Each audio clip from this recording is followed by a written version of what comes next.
Hello guys, welcome to my new video ហើយថ្ងៃហ្នឹងគឺខ្ញុំនឹងមកថតវីដេអូ like ខ្ញុំទៅធ្វើឲ្យឡើងមកអ្នកនរគ្នាដូចថាពួកខ្ញុំត្រូវទៅ visit company អញ្ចឹងណាហើយ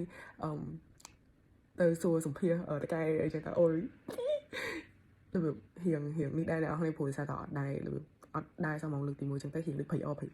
ហើយខ្ញុំងើបពីដេកចាឥឡូវហ្នឹងវេលាម៉ោង8:50ហើយចាខ្ញុំធ្វើទៅចង់ចង់ខ្លួនឯងទៅចឹងលែឡើយឈប់សុំខិតមួយសិនចាំប្រាប់អ្នកនរគ្នាថាវីដេអូហ្នឹងយូរវីដេអូហ្នឹងតាំងពីថ្ងៃ7 ខែ 12 ចាអរគុណហើយ presentation វិញពួកខ្ញុំ present ហើយជាបន្ទុកហើយទៀតចាឥឡូវចូលប្រធានបទយើងវិញចង់និយាយថាចាអ្នកនរគ្នាបន្តាខ្ញុំ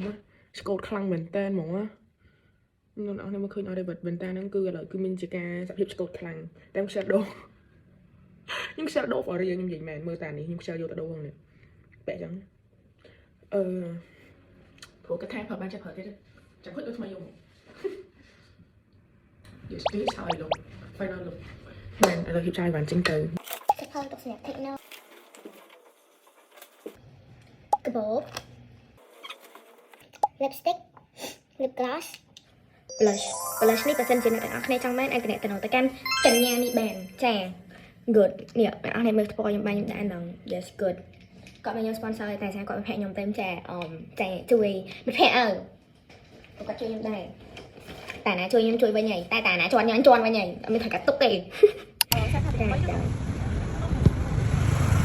eating noodle hello hi បងនេះទេmarshmallow ទឹកបីប៉ោះខ្ញុំដាក់ស្រួលអីតែពលគាត់ខ្ញុំមិនដឹងទេហើយទៅបងហើយទៅ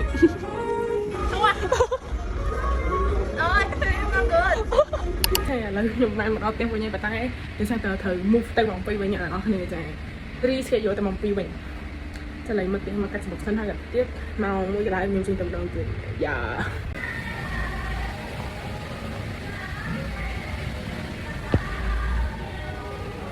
1:15ខ្ញុំចូលអត់ដឹងធ្វើអីអត់ដឹងថាធ្វើអីព្រោះខ្ញុំជិះទៅអត់ទៅញ៉ាំមកមិនឡាទៅខំសុខយកកាច់ឡែតហើយយកបងហើយយកសាច់ថ្មីចានេះក្រោយ interview ហើយ interview ហើយហ្នឹងពួកខ្ញុំក៏បានមកញ៉ាំអីគឺ team member មានតែប៉ុណ្្នឹងទេអ្នកទាំងអស់គ្នា for this video bye ចាំជួបគ្នាក្នុងវីដេអូក្រោយ